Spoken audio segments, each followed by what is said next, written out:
The land of petite women. Can you imagine visiting or living in the country where the shortest women in the world reside? But let me warn you, they are not ugly. They are a blend of the cuteness of petite women with the beauty of the gorgeous women of America. Welcome to Guatemala, a country in Central America, bordered to the west and north by Mexico, to the east by Belize, to the southeast by Honduras, and to the south by the Pacific Ocean. The capital of Guatemala is Guatemala City. Its population is approximately 19 million inhabitants, with the capital having 5 million inhabitants, meaning more than 25% of the country's population resides in the capital. An interesting fact is that about 40% of the population is considered indigenous, 40% mestizo, and only 20% white. Thus, we see that the majority of the population has indigenous traits. Another curiosity is that the number of women is higher than the number of men, especially in the age range of 18 to 45 years. This fact is explained because men take more risks and end up leaving the country or dying early, leaving more women than men. Speaking of Guatemalan women, they are a mix of ethnicities, including indigenous, mestizo, and white. As a result, there is a wide variety of physical characteristics among Guatemalan women. Guatemalan women are known to be some of the shortest in the world, with research showing the average height of Guatemalan women to be 1.51 meters. To make a comparison, the average height of women here in the United States is 1.62 meters. Women from this country are indeed petite, but at the same time they become very cute with black or brown hair and brown eyes. They often have indigenous features such as broad noses and thick lips. Indigenous women from Guatemala generally have darker skin than mestizo or white women. They also tend to have curlier or kinkier hair. Mestizo women from Guatemala have characteristics that are a mixture of indigenous and European. They usually have lighter skin than indigenous women but darker than white women. They also tend to have brown or black hair and brown eyes. White women from Guatemala have European features. They usually have fair skin, light blonde or brown hair, and blue or green eyes. Moreover, they are also very family-oriented and value community. Guatemalan women are also very proud of their culture and heritage. Additionally, they are hardworking and dedicated. They often provide for their families and work hard to give their families a better life. They are very family-oriented. They prioritize family and are very protective of their loved ones. These women are truly remarkable. Besides being very beautiful with indigenous features and long hair, they are perfect for marriage. What do you think of these women from Guatemala? Would you marry a petite woman from Guatemala? Comment below. You may wonder, how did the women of this country become the shortest in the world? What was the influence? Well, to understand that, we need to go back in time a bit, specifically from the 6th century BC. Before the arrival of the Spaniards, Guatemala was inhabited by various indigenous civilizations, the most well-known being the Mayan civilization. The Maya built great cities, developed a hieroglyphic writing system, and achieved notable advances in architecture, astronomy, agriculture, and art. In 1524, Spanish conquistadors led by Pedro de Alvarado invaded Guatemala. They subjugated indigenous peoples and established the Spanish colony of New Spain.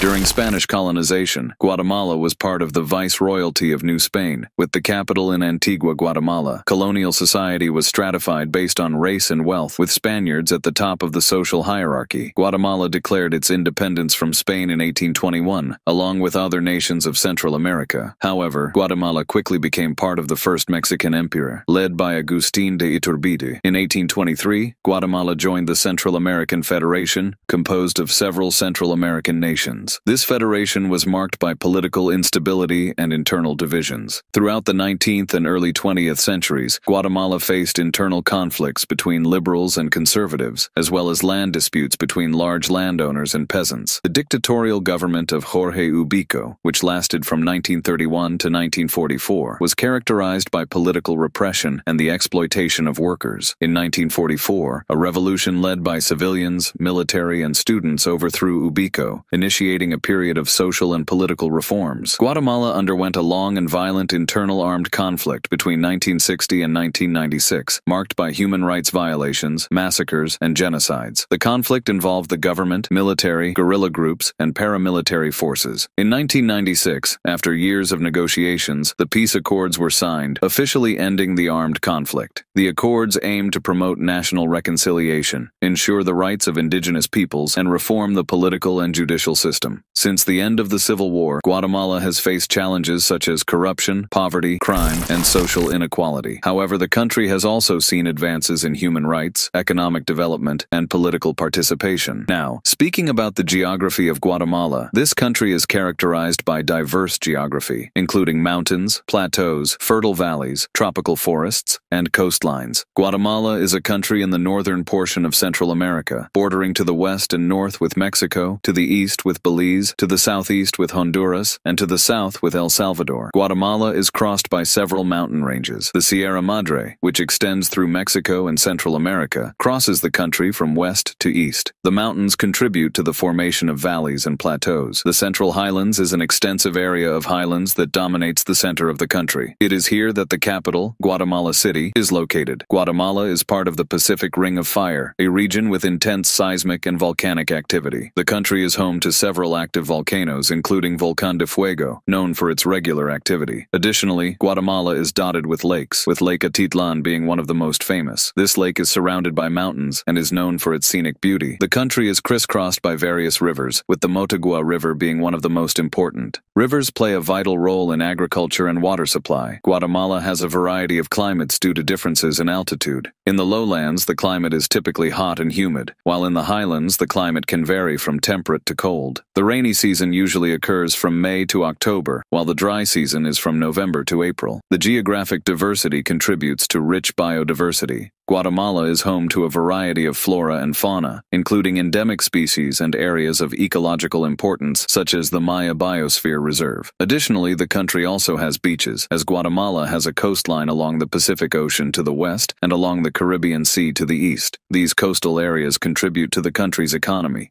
including fishing and tourism activities. Guatemala's varied geography not only contributes to the natural beauty of the country, but also influences its ecology, economy, and culture. Talking about the economy of this country, it is estimated that in 2023 its GDP will be around $100 billion. Guatemala's economy is diverse, but the country faces socioeconomic challenges such as poverty, inequality, and dependence on specific sectors. The currency of this country is the Guatemalan quetzal, and $1 is equivalent to 8 Guatemalan quetzals. So, we see that our currency is somewhat stronger compared to the Guatemalan currency. But despite this, are the prices in this country affordable? Stick with me until the end of this video. Continuing on the economy, agriculture plays a crucial role in the Guatemalan economy, employing a significant portion of its population. Guatemala is known for producing high-quality coffee. Coffee plantations are an important source of export revenue. Other important agricultural exports include bananas, sugarcane, and vegetables. The manufacturing sector is driven, in part, by industrial free zones, which attract foreign investment. These zones offer tax and tariff incentives for companies producing goods for export. The textile and apparel industry is one of the main areas of manufacturing, exporting products to the United States and other markets. Tourism is a growing source of revenue for Guatemala, attracting visitors with its rich cultural heritage, Mayan archaeological sites, and stunning natural landscapes. Remittances sent by Guatemalans living abroad also play a significant role in the country's economy. The country faces some economic challenges such as poverty and social inequality. Many rural areas and indigenous populations face difficult economic conditions. Corruption is also a significant challenge that affects government efficiency and investor confidence. Limited infrastructure, especially in rural areas, can be a barrier to economic growth. The United States is Guatemala's main trading partner, absorbing much of its exports.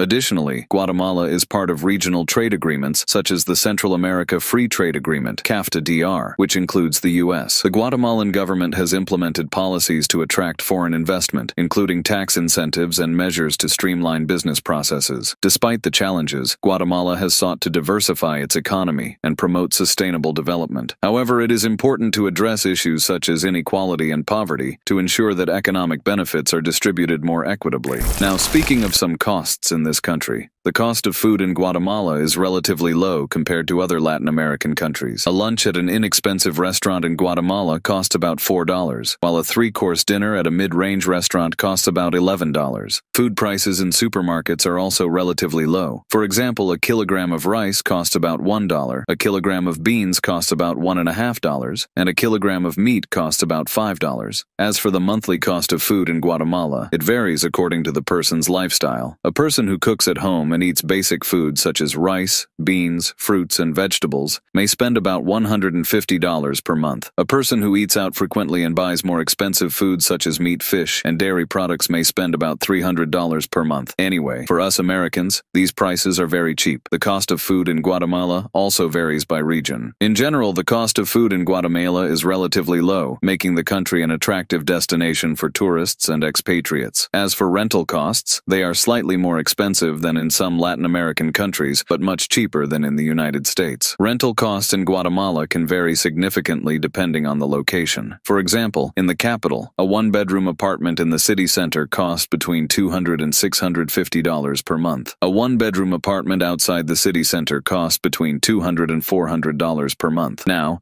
if you just want to visit this country, accommodation prices vary greatly. For example, a hostel ranges from $10 to $20 per night, while some guest houses can range between $20 and $40 per night. An economy hotel can vary between $50 and $100 per day, while a mid-range hotel ranges between $100 and $200 per night. Top-of-the-line luxury hotels can range between $200 and $500 per night. To save money, here are some tips. Booking in advance, especially during peak seasons, can help you find better deals. Guest houses and hostels are usually cheaper than hotels. Keep an eye out for offers and promotions on booking websites and hotels. By applying these tips, you can save money on accommodation in Guatemala and still find lodging that meets your needs. Would you travel to Guatemala? Comment below. Well, Guatemala is truly an amazing country with interesting facts and a sensational history. This country enchants with the natural beauty of its beautiful indigenous and mestizo women, as well as its stunning geography with beaches and mountains. Surely, you would be captivated in this country. What do you think about visiting or perhaps living in Guatemala? Would you go? Would you take advantage of everything this country has to offer? Comment below. I'll leave it here for now. Until the next video.